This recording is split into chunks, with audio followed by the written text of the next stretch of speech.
Now let's hear from our main event fighters, Sebastian the Tyrant Inferno Fundora against the Gift Chordale Booker for the unified WBC and WBO Super Welterweight World titles. They are on the line, and I'll start with you, Sebastian.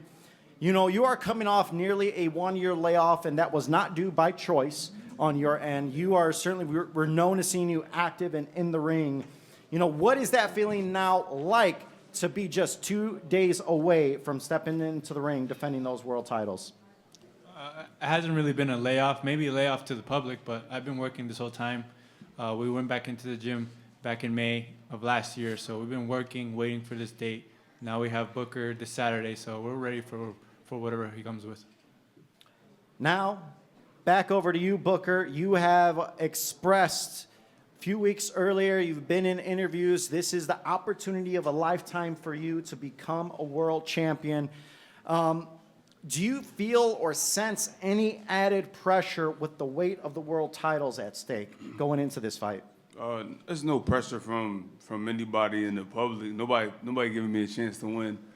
So there's no pressure with that. It's the pressure I put on myself, and I want to bring this back home for myself and my community. So that's the only pressure I have in this fight. Over to you, Fundora. We have seen you in Fight of the Year type fights. You know, when we saw you against Erickson Lubin, and then we've also seen you be very technical when you defeated Tim Tszyu last year. What is this fight against Booker going to require from you? I think it's just going to take the best Fundora to win this fight. You know, Chordale's a top contender in this division, so it's up to me to how I want to win this fight and how I'm going to do it. You know. Now back to you, Booker. You are certainly taking on someone that has the most unique stature we've ever seen in this division. How have you been able to prepare for something like that when you're taking on a guy that's 6'6", has a ridiculous reach, and preparing for this fight? It's been tough to prepare for it, to be honest with you. Had to bring in sparring partners who were taller than him, some who were shorter, because he has a unique style and unique height. He's the only 6'6" guy ever at 154. So that was tough. You know, you can't find somebody his weight who's his height. So I had to bring in guys who were heavy as well. But I made sure I got the best work possible to be prepared. But you know, I can't say anything else. Like if there was more Fundoras, they would be world champion, right? Exactly. There certainly is only one Sebastian Fundora. And now let's go over to your trainer. I mean, if you want to elaborate, you've been with him since the start. He is now fighting a world title. Ahmad Mickens, you know, what have you guys been doing in camp to prepare for the biggest opportunity of his career ahead of him?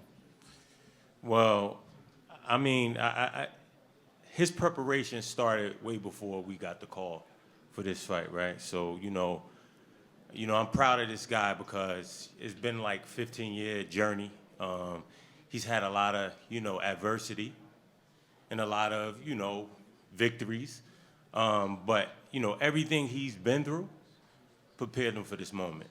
And I have no doubt we did not, I mean, although we're appreciative to PBC for this opportunity, we didn't come here just to, you know, because we're happy for this moment. We came here to win. And everything he's been through in his life prepared him for this moment. He's prepared. And now we'll send it back over to Sebastian's head trainer and father, Freddie Fundora.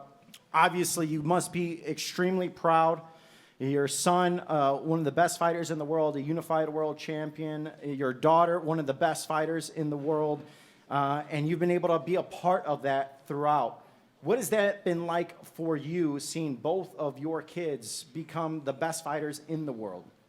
It's pretty much the fruit of our labor. That's just very simple. You work, and you gain something out of it. Now, we've seen the videos of you guys. You're in camp. You're at the house. You are constantly working. And as Sebastian alluded to, yes, it's been a little over a year layoff, a little bit less than a year layoff. But he's constantly been working. How have you been able to keep the focus and now making his first world title defense going in against Chordale Booker? Well, we don't do training camps. This is our lifestyle for us. So that's all we do, box, box, and box. Over to you, Sebastian. You've been used to on the hunt for these titles. Now, this is your first time defending these world titles. And everyone always says it's much harder to stay on top. What is your mindset now that you are the champion? I'm very happy. Now we have a lot more opportunities, a lot more fights to be made now that we have these titles. Now they want to fight us because we have these titles. So I'm very excited for the future and what's to come. Back to you, Booker. You have expressed that you are the underdog. There's not many people picking you in this fight. What would a victory do for your career if you're able to defeat Sebastian Fundora and become the WBC and WBO champ? It changed my life. It won't change my career. It's going to change my life. I've never been able to just only box. That's never been my life. I always had to work, and I was boxing full-time and working full-time. I guess you could call me a part-time boxer, but I don't think you could make it here if you were a part-time fighter. I just did both things full-time, and that's what I'm gonna show this weekend. I'm a full-time fighter and full-time worker. I put in 40 hours on both.